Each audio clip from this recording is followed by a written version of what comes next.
We spent a little time talking to Jamie Lent up in Lubbock about the new hire, Cliff Kingsbury, the former Texas A&M offensive coordinator, now the head football coach at Texas Tech. And so now let's go down to College Station and find out the reaction from the Aggies. With us right now on the APEC VIP hotline, APEC providing cutting-edge training for the serious athlete at APEC. Results speak for themselves when their athletes hit the field. It's Aubrey Bloom of Gig'em 24/7. How you doing, Aubrey? Pretty good. How you guys doing today? Doing well. Thanks very much for coming on with us. First of all, I'd like to get your reaction and the reaction of the Aggie faithful to Cliff Kingsbury moving on to Lubbock. Well, I think there's more than one or two A&M fans listening to Taylor Swift songs in their houses today. But I think it's an interesting relationship that A&M sort of founded with Kingsbury so quickly, and that he kind of became a fan favorite really fast. So I think it's kind of surprising that he left so soon, but it's not really that surprising that he left for Texas Tech. I think most Aggies understand why he left and why he needed to go. Well, when you get offered $2 million or so, and what I understand, he's going to get paid basically what Kevin Sumlin's getting paid at A&M. Kind of hard to turn that down. Yeah, and I think that was actually the really surprising part. I'm surprised they're paying him that much early on, but you didn't know it's going to take quite a bit to get him away from A&M, especially with everything they're building down in College Station. Of course, as you hinted, it's kind of what Kevin Sumlin's getting paid now, but that probably won't be the case for very long. Right. I figure he's probably in line for a raise here pretty soon. All right, so what's going to happen as far as bowl preparations are concerned now? Is Kingsbury going to continue to call plays for the Cotton Bowl?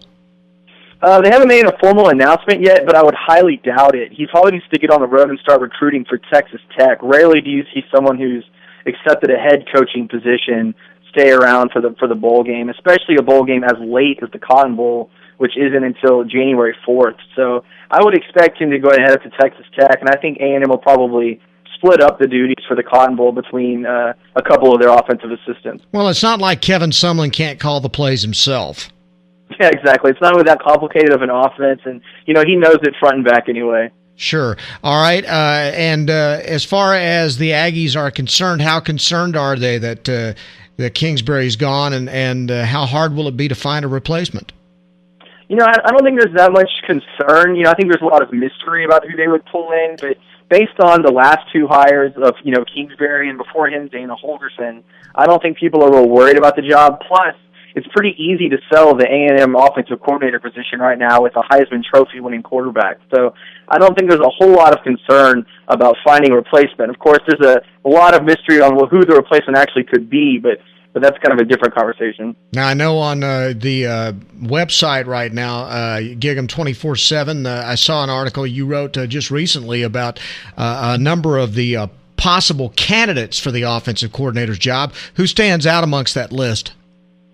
I think the UCLA coordinator, Noel Mazzone, is a guy that A&M sort of hinted at making overtures at last year when Kevin Sumlin was first hired. So I think that's a guy that people wouldn't be too surprised with. He had a lot of success this year at UCLA with a freshman quarterback at Brett Hundley. His offense is a little bit different from the air raid style of Cliff Kingsbury, but he's a guy that has a relationship with Coach Sumlin, and it wouldn't be that surprising if he was the next offensive coordinator. Of course, it's still early, and a number of names could come up between now and when A&M actually makes a hire. Are there any people on the A&M staff who might go with Cliff Kingsbury to Texas Tech? There are. Now, I do think they would have to get a pretty big upgrade in position. So a guy like Marcel Yates, who's the defensive backs coach and co-defensive coordinator, if he were to get offered the defensive coordinator position, for $500,000 or something, that's something he would definitely have to look at. On the offensive side, there's a guy, David Beatty, RP, who's a wide receivers coach who could potentially be looked at as being an offensive coordinator, but I'm not sure that's the kind of move that Kingsbury would make because it's a different kind of offense probably that he would like to run. So there are some guys that he would look at, but other than Marcel Yates, I would say it's pretty unlikely that he would be able to pull any of them. Okay, my boss is he may be the biggest Aggie fan on the planet, and I know that's saying something to be able to make that claim. But he busts in here, in the middle of shows and stuff, every 5 minutes to tell me about the latest recruit they've signed or new coaching rumors or something like that. And one of the things that he talked about today is he saw that Kent State had possibly been talking with Texas A&M defensive coordinator Mark Snyder about being the head coach there. Do you know anything about that? Yeah, that's a guy that, he has roots in Ohio. He coached at Ohio State. And if you're Kent State, it makes a lot of sense. But the problem is I don't think Kent State's going to be able to afford him. Mark Snyder makes close to $500,000 a year at A&M. And the last Kent State coach was the lowest paid coach in Division I. So it's going to be pretty hard for them to pull Mark Snyder from A&M, even though it would make a lot of sense on the surface of why they'd want to. And then, and this was before, it sounds like this job's going to be filled now. Skip Holtz maybe to Louisiana Tech, but there was some talk that special teams coach Bryan might be talking to Louisiana Tech. Yeah, and I think he'll actually talk to a couple other schools, too. He's a guy that's well known as being a national recruiter, and I think he's a guy that a couple schools are going to take a look at. Again, he gets paid quite a bit at A&M, and he's probably in line for a pretty big raise, but he's a guy to watch. If anyone on the A&M staff was likely to take another job, I would say he's probably the most likely of who's on the staff right now. And then again, my Aggie insider at the office next door to me comes in and he tells me that A&M may have even been talking to LSU offensive coordinator Greg Studwara. Do you know anything about that? That one I haven't heard yet. That would seem to be an interesting fit because what, you don't think LSU's offense was great this year? What are you trying to say? I'm an LSU fan. I wouldn't say it wasn't great. I'll say it was tactically different from what A&M tried to do on offense. Yeah, score points. I know. Yeah, I totally understand. Okay, did you get to go to New York this past weekend? I didn't. I stayed here and covered it here from College Station. I will be in Dallas for the Cotton Bowl, but decided that trip wasn't quite worth all the money it would take to get up. I understand, but boy, how nervous were you when the announcement was about to be made? And because you just can't guarantee these things are going to happen the way they're supposed to. But when they finally made the announcement that Johnny Manziel had won the Heisman. Yeah, it was certainly fun. Johnny's actually from my hometown of Kerrville, Texas. So it was pretty nerve-wracking to see someone from my hometown at the Heisman ceremony, and especially when he won it. So it was a pretty exciting time, not just for A&M fans, but also for everybody back home in Kerrville. Okay, and then they had a big celebration in College Station yesterday for all the Aggies. Is that right? Yeah, they did. Out in front of the Student Center, they had a big welcome back party for Johnny and for the other guys that won the awards, DeMontre Moore and Luke Jokel and those guys. So what kind of crowd do you have out there? 70,000? It was a pretty big crowd. I would say probably a couple thousand. I don't know how many exactly it was, but it's a pretty solid crowd. It filled up the area in front of Kyle Field by the Student Center. If anyone's familiar with the campus at all, it filled up most of that area. And then we see today on Twitter, I think Scout Inc. has the Aggies recruiting class right now, number 1 in the nation. Where do you guys have them? Right now we have them at 6th. They do their calculations a little bit different than ours do. Ours has less of an emphasis on large classes and kind of focuses on the top portion of the class. So we have them at 6 right now. There is a good chance they can move up even further with some guys who are looking at possibly committing later on in the process as we get a little bit closer to signing day.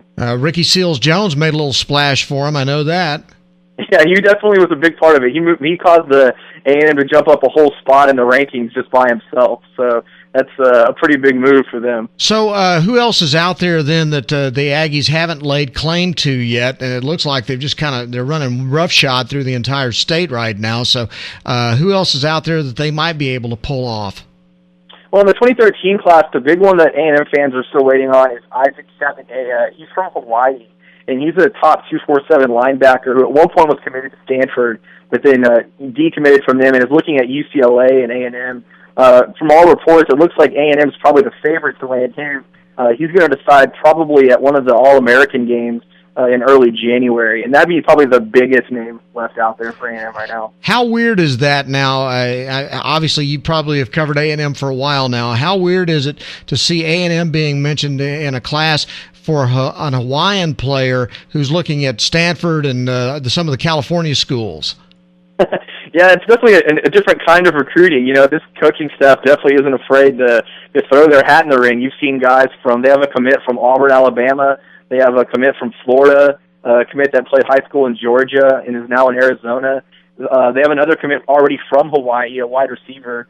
So they've been, they've been locking down in-state, but they aren't afraid to throw their hat in the ring nationwide either.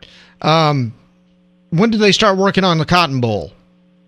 The practices have already started. They'll really start cranking up now that Johnny Manziel's back in town. It's pretty hard to practice without your quarterback, but I think you'll really see the intensity pick up after Christmas. It's a little bit of a different setup with the Cotton Bowl because that game is so late, not being until that Friday after New Year's. So they really probably haven't started to lock down on their practices yet. That'll really get kind of cranked up here in the next week and a half or so.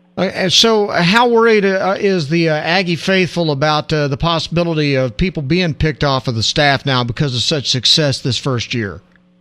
Well, I think initially there is some concern because of how magical this season was to A&M fans. But when you start to look at it, it's something that happens to a lot of programs. I mean, you've seen even Texas, which struggled this year at times, has already had a coordinator picked off. Alabama has a coordinator picked off about every year or two. So it's something that you see from the big programs. Oklahoma State's had guys in and out. So has Oklahoma, and it's just something you see when you have success that teams want to be a part of that success. Well, it's obvious that you guys are riding the wave right now of one of the best seasons in Aggie history. So I know it's fun to be covering them right now, and it will continue to be, it looks like, for a while. Hey, we really do appreciate you coming on the air today. Thanks very much, Aubrey, for coming on. And where can people find your work?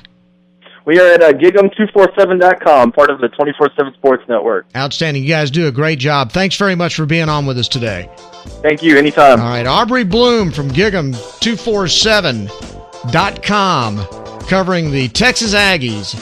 And this is Bryan Houston Sports Radio Live on 99.3 Talk FM. Back and taking some of your phone calls and reading some of your Facebook responses when we return.